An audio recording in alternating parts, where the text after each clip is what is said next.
You would have to be blind not to have noticed how fashionable SUVs have become. But fashion, well, it goes in and out of fashion, and estate cars are about to make a comeback, and in a big way.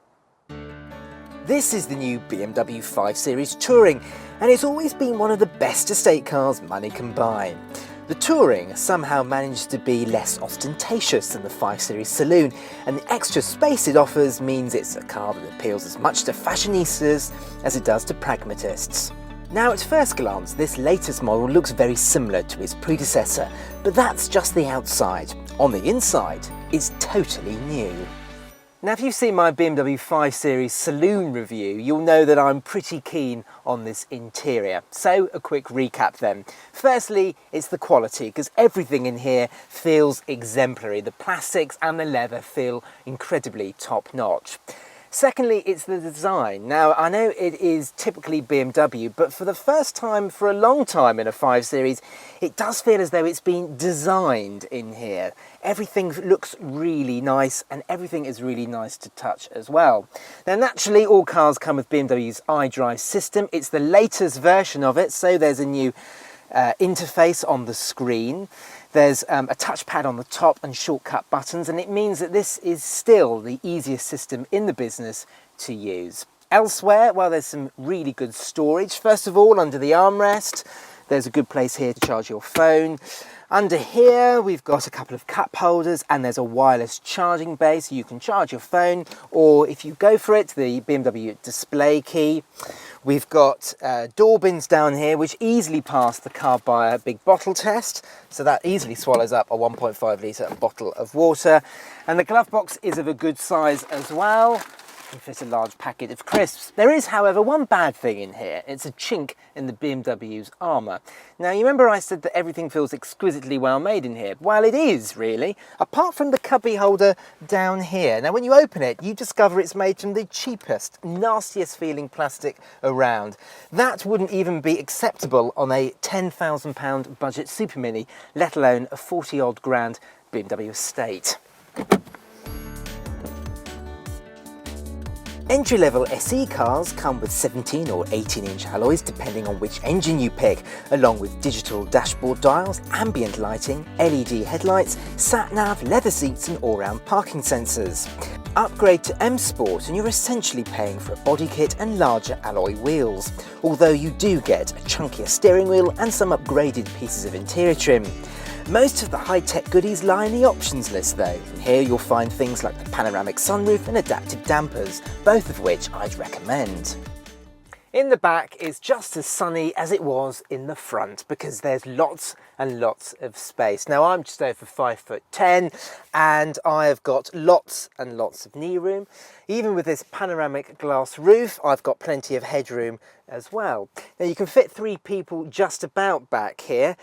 As in the Jaguar XF and the Mercedes E-Class, there is a bit of a pronounced hump in the floor, which does mean getting a leg over is a little bit difficult.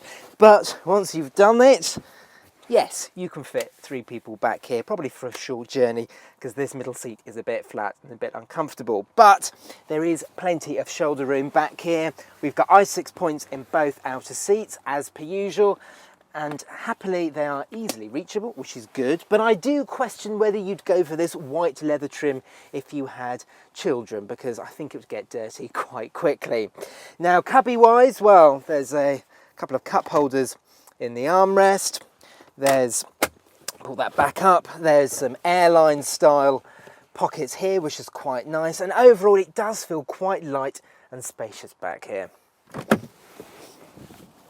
Round to the back, and it's here where the 5 Series star attraction really lies. And the first thing to mention is this car has got a split tailgate. It's totally unique in this class, and it allows you to load items in without having to lift up the whole tailgate.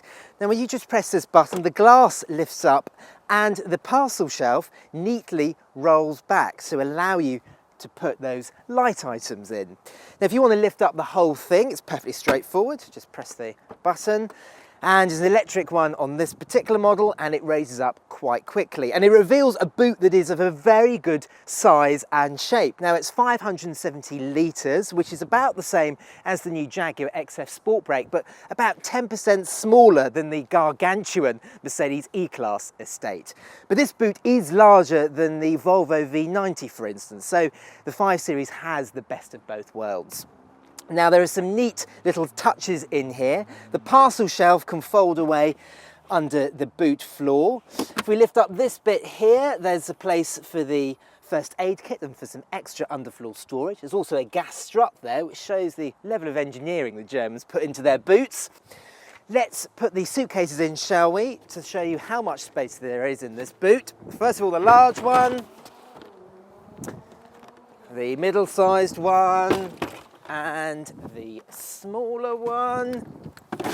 And of course, if you want to make the space larger, you can fold down the 3-way split rear seats. It's very straightforward with the buttons here, and they fold completely flat, allowing you to push your items all the way through really easily.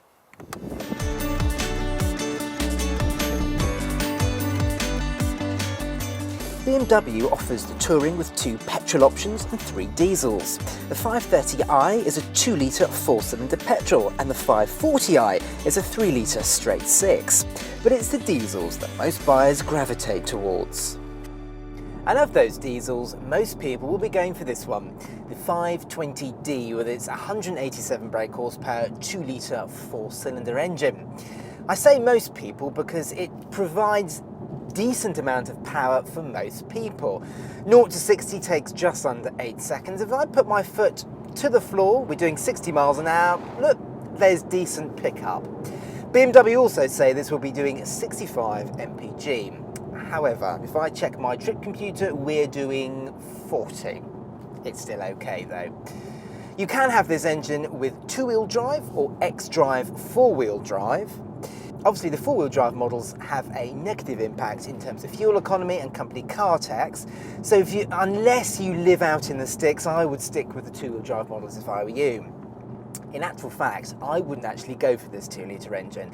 I would go for one of the 3-litre straight 6 diesels, because whilst the 2-litre is fine in the saloon, the Touring is more of a relaxed kind of car, and it's good to have the extra power and smoothness in a car of this size, especially as it's going to be carrying lots of kids and luggage.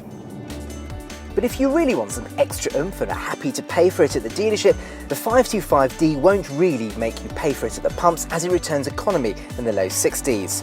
The 530d is in the mid 50s though, while the 530i and 540i petrols manage around 45 and 35 mpg respectively. And whichever engine you go for, adding X-Drive 4-wheel drive increases fuel consumption by roughly 10%.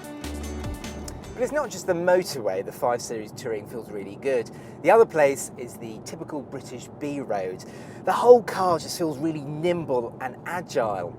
And the Touring only weighs 35 kilograms more than the saloon, and that really is negligible. Both cars feel really fun to drive. Negatives? Well, I have to say the steering isn't as good as I'd want it to be. It's far more responsive than the types you find in the Mercedes E-Class and the Volvo V90, but the Jaguar XF has a far crisper setup. Another thing I don't particularly like about this car is some of the technology. Now, the BMW display key is very clever. It's very clever if you have the self-parking feature, but if you don't go for the self-parking feature, I really can't see the point of this key, because the info that it does show is no different from the info that you get on your smartphone. It's also very big and cumbersome, it's quite expensive, and you always have to remember to put it in the wireless charging bay in the car, otherwise it will just lose battery. And it loses battery all of the time. Another feature I don't particularly like is the gesture control. It allows you to control the volume, incoming and outcoming calls, and etc. And I just find it to be very gimmicky. Now, an example is I want to listen to the radio, I want to turn the volume up, so I just waggle my finger, and we've got BBC Radio 4. Come on, there we go. It's just too slow to respond. What's wrong with pressing the buttons on the steering wheel? That's not especially hard, is it? I've now got 3 different ways of controlling the volume. It's just too gimmicky. But when you've got a car that's fundamentally sound, that's overwhelmingly appealing, any option you add is garnished, to be honest. Far better to keep things simple and just enjoy the fact that BMW 5 Series is one of the best estate cars currently on sale. If you've enjoyed this video, check out our review of the Mercedes E-Class Estate at the top, and don't forget to subscribe to our channel and head over to carbuyer.co.uk for in-depth reviews and up-to-the-minute news.